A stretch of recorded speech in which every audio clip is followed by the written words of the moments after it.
بالله من الشيطان الرجيم بسم الله الرحمن الرحيم سبحان الذي أسرى بعبده ليلا من المسجد الحرام إلى المسجد الأقصى الذي باركنا حوله لنريه من آياتنا إنه هو السميع البصير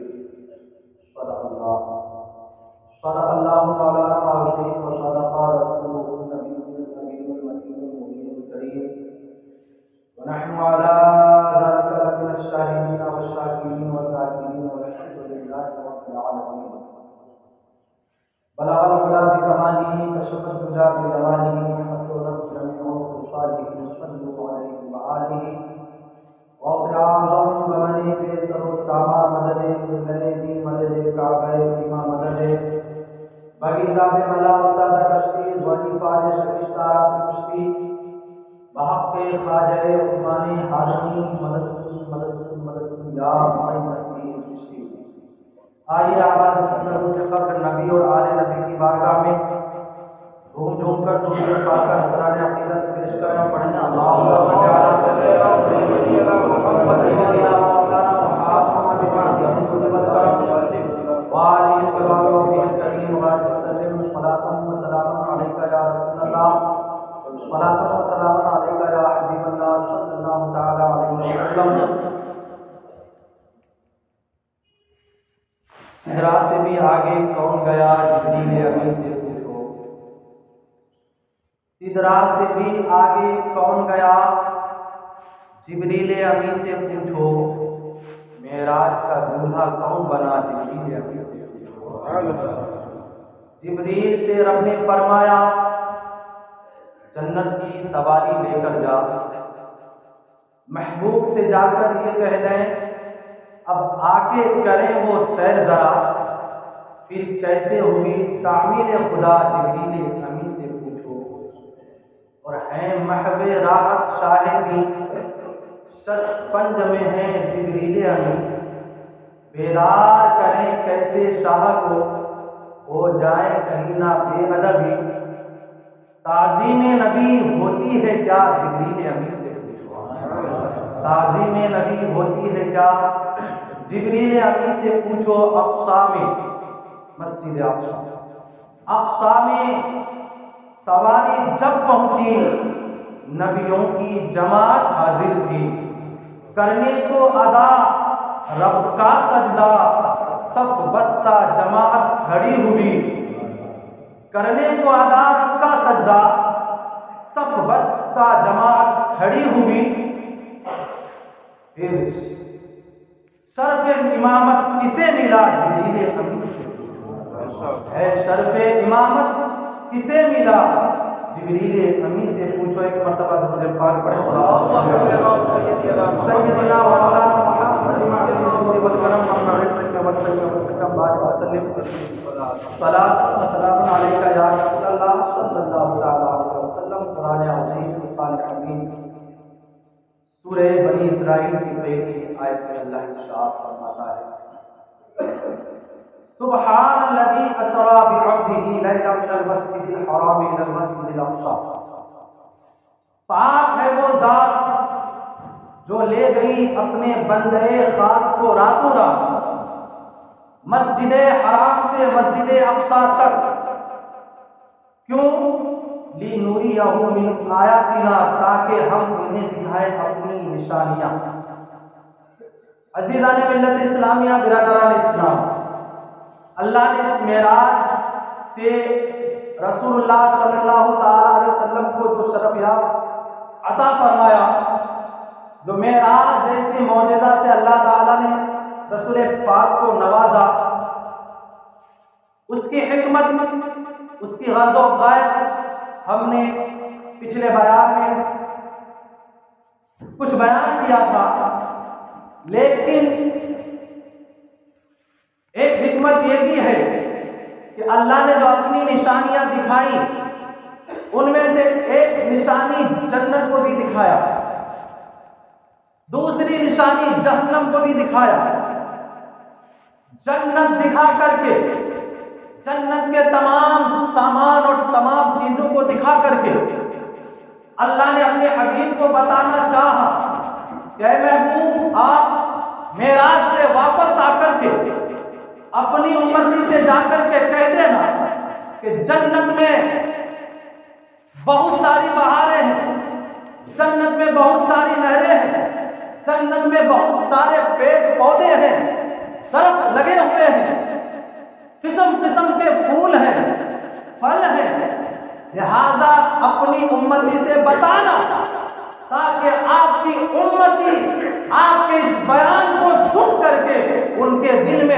جنت کی خواہش پیدا ہو جائے، اور جہنم کو ہم نے آپ کو دکھایا تاکہ آپ معراج سے واپس آنے کے بعد اپنے امتی سے بتانا کہ نماز چھوڑنے کا انجام کیا ہوتا ہے، میں جہنم میں دیکھ کر کے آیا ہوں، زکات نہ ادا کرنے کا انجام کیا ہوتا ہے، میں جہنم میں دیکھ کر کے آیا ہوں، سود کھانے کا انجام کیا ہوتا ہے، میں جہنم میں دیکھ کر کے آیا ہوں، فحش گوئی بری بات کہنے کا انجام کیا ہوتا ہے، میں جہنم میں دیکھ کر کے آیا ہوں، جھوٹ بولنے کا انجام کیا ہوتا ہے، میں جہنم میں دیکھ کر کے آیا ہوں، ماں باپ کو پریشان اور ماں باپ کو پریشان کرنے کا انجام کیا ہوتا ہے، میں جہنم میں دیکھ کر کے آیا ہوں، لہذا جنت کو میں نے دکھایا تاکہ آپ اپنی امتی کو بتائیں اور جنت کی خواہش آپ کی امتی کے اندر پیدا ہو جائے،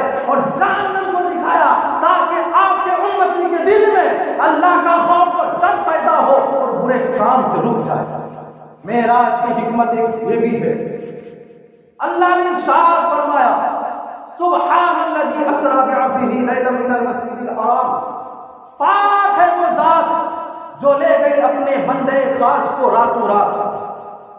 آپ قرآن پاک کی اس آیت مبارکہ کے ٹکڑوں پر دھیان دیں، پہلا لفظ ہے، پہلا ورڈ ہے سبحان، سبحان الذی اسری، سبحان کا معنی ہوتا ہے پاک، پوتر، ستھرا، پاک ہے وہ ذات۔ آخر سبحان لانے کی وجہ کیا ہے؟ بس اللہ کہہ دیتا اسری بعبدہ کہ وہ اللہ جو اپنے بندے خاص کو لے گیا، سبحان لانے کی وجہ کیا ہے؟ سبحان کیوں لے کر کے آیا؟ اللہ نے اپنی ذات کو گارنٹی میں کیوں رکھا کہ اے محبوب پاک ہے وہ ذات جو آپ کو لے گئی؟ کیوں کہا؟ اپنی ذات کو گارنٹی میں کیوں رکھا؟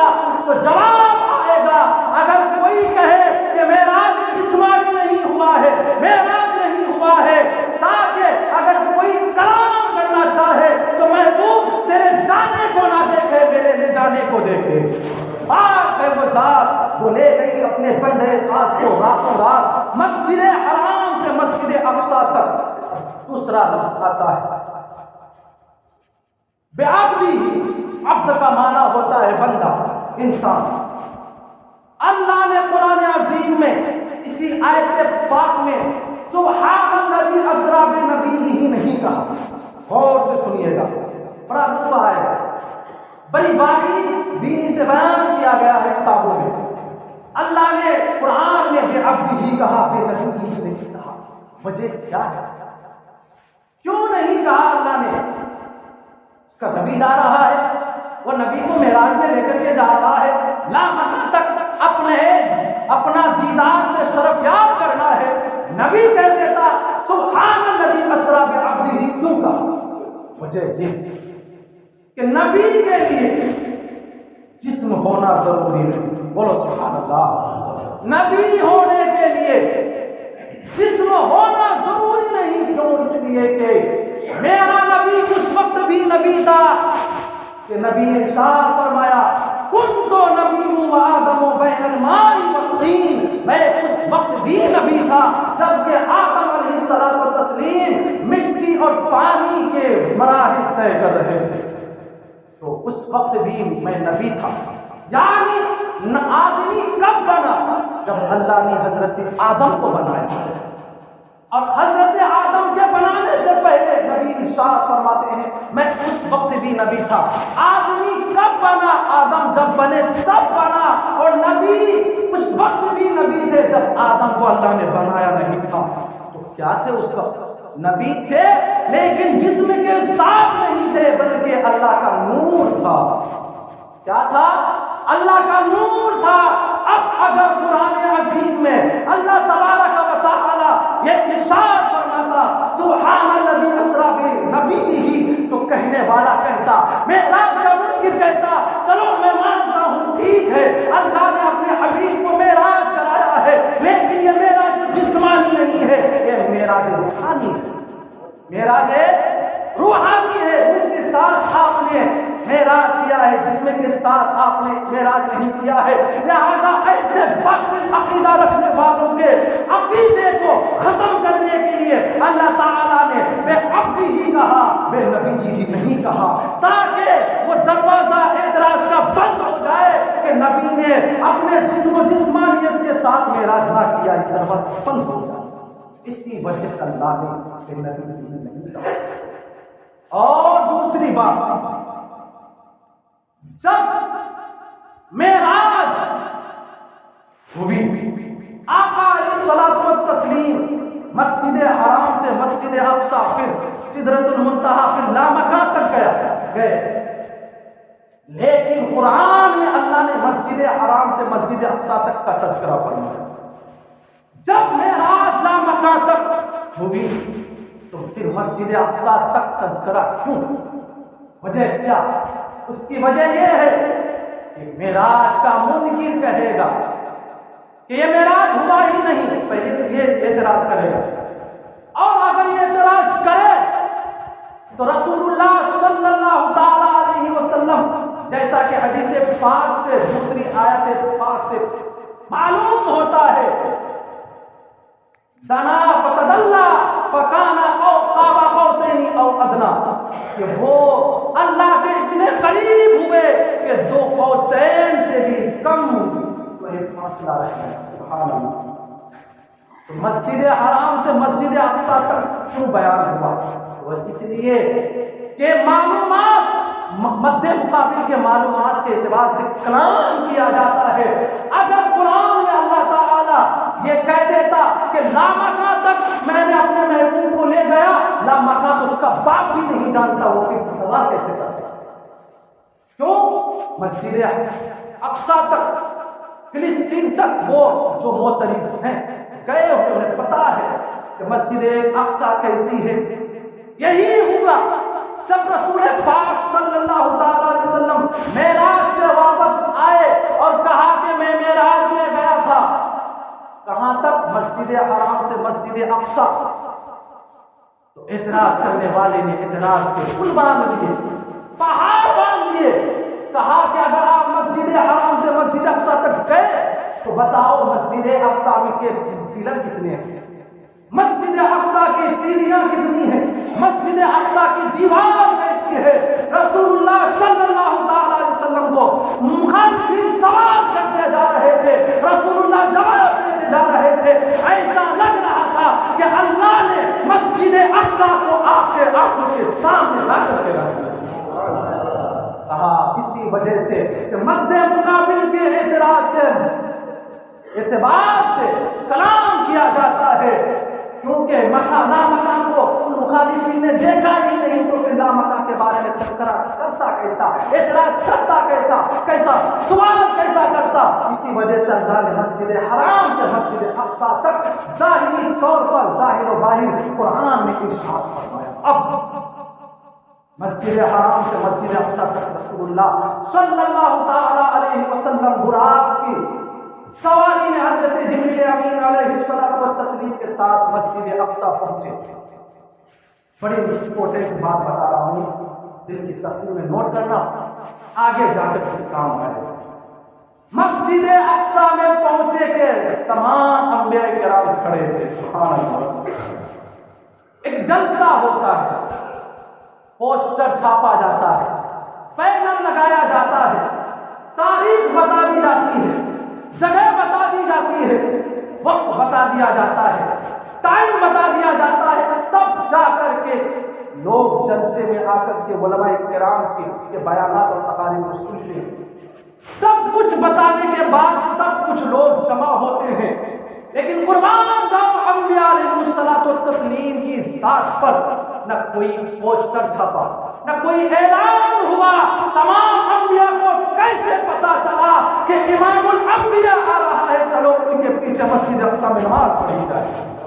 لہذا ماننا پڑے گا، ایکسپٹ کرنا پڑے گا کہ انبیاء علیہ الصلوۃ والتسلیم کو علم غیب ہے۔ انبیاء علیہ الصلوۃ، اگر علم غیب نہ ہوتا تو وہ اپنی قبروں سے اٹھ کر کے مسجد اقصی کیوں جاتے، کیسے جاتے؟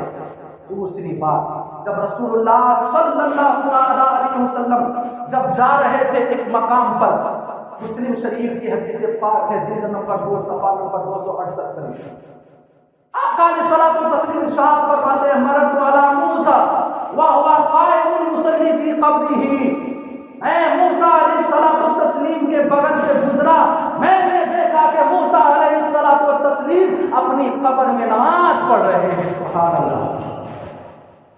نماز کون پڑھتا ہے؟ نماز زندوں کے لیے ہے، مردوں کے لیے نہیں۔ نماز زندوں کے لیے ہے، مردوں کے لیے نہیں۔ تو پھر یہ انبیاء کیسے نماز پڑھ رہے ہیں؟ انبیاء کیسے نماز پڑھ رہے ہیں؟ تو ماننا پڑے گا کہ تو زندہ ہے واللہ، تو زندہ ہے واللہ، میرے دست آنکھ سے چھپ جانے والا۔ انبیاء کو بھی اجل آنی ہے، مگر اتنا کہ فقط آنی ہے۔ رسول اللہ صلی اللہ تعالی علیہ وسلم کہاں پہنچے؟ سدرۃ المنتہا، نماز پڑھا۔ سدرۃ المنتہا میں حضرت جبریل امین نے کہا: آقا آپ جائیں، میرا بھی۔ بات یہاں آتی ہے کہ حضرت جبریل امین علیہ الصلوۃ والتسلیم نے رسول اللہ سے کہا: آقا آپ جائیں، میں نہیں جاؤں گا۔ تو کیا جواب دیا؟ کیوں نہیں جاؤ گے؟ کہا کہ میرے پر چل جائیں گے۔ لیکن حضرت جبریل امین نے یہ نہیں کہا: آقا آپ بھی مر جائیے، آپ بھی جل جائیں گے، نہیں کہا۔ کیوں؟ اس لیے کہ جبریل امین کو پتا ہے، معلوم ہے کہ میں رسول اللہ صلی اللہ تعالی علیہ وسلم جیسا ہوں۔ اور رسول اللہ صلی اللہ تعالی علیہ وسلم چلے گئے اختصار کے طور پر۔ حالانکہ اس سے پہلے سدرۃ المنتہا میں ہی حضرت جبریل امین سے کہا: الکا حاجتی یا جبرائیل، کیا تمہیں کوئی حاجت ہے اے جبریل امین علیہ الصلوۃ والتسلیم؟ تو حضرت جبریل نے مانگا بھی تو کیا مانگا؟ کہا: یا رسول اللہ صلی اللہ تعالی علیہ وسلم، بس میری ایک آرزو ہے، میری ایک خواہش ہے، بس میری تمنا ہے کہ جب قیامت کے روز آپ کی امتی پل صراط کے پل سے پار کرے تو میں اپنے پروں کو پل صراط کے نیچے ڈالوں۔ سبحان اللہ! جبریل امین علیہ الصلوۃ والتسلیم کے پر اتنے معزز پر ہیں کہ ہم جیسے غلاموں کے پیر اس قابل نہیں کہ زیر پر حضرت جبریل امین آئے۔